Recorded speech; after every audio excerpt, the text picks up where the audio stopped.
Who, according to the Quran, is a Muslim? For the last 1450 years, Muhammad and his followers have arrogantly but falsely appropriated the term Muslim only to themselves, thus excluding several other groups who were, by the definition of the word Islam, themselves Muslims centuries before Muhammad, his Quran, and his version of Islam.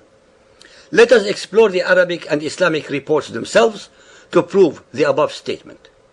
Before Muhammad was born, there were people in Arabia, both men and women, who believed in the God of Abraham only, without being of the faith of the Jews or of the Christians.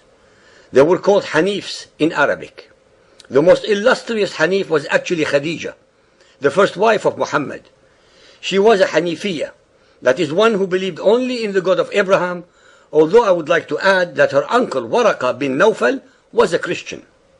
Now, as we ascertained earlier that Islam means submission to the will of one God, then as a corollary, any creature from anywhere in the universe who declares that it believes in one God only is automatically a Muslim.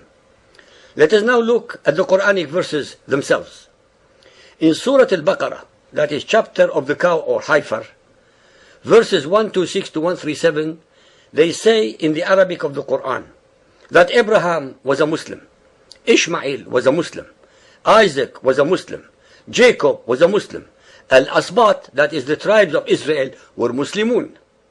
In other verses of the Quran, they assert that Jesus was a Muslim.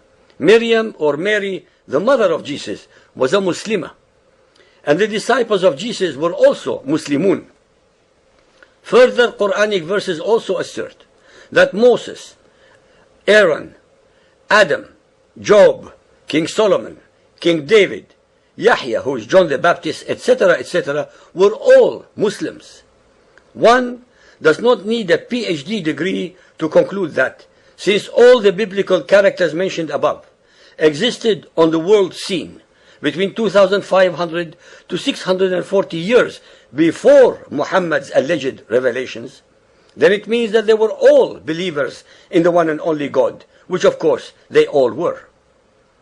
Hence, contrary to the indoctrination of the world by the followers of Muhammad and the other ignorant academicians, Islam did not, does not, and must never be the domain of the followers of Muhammad only.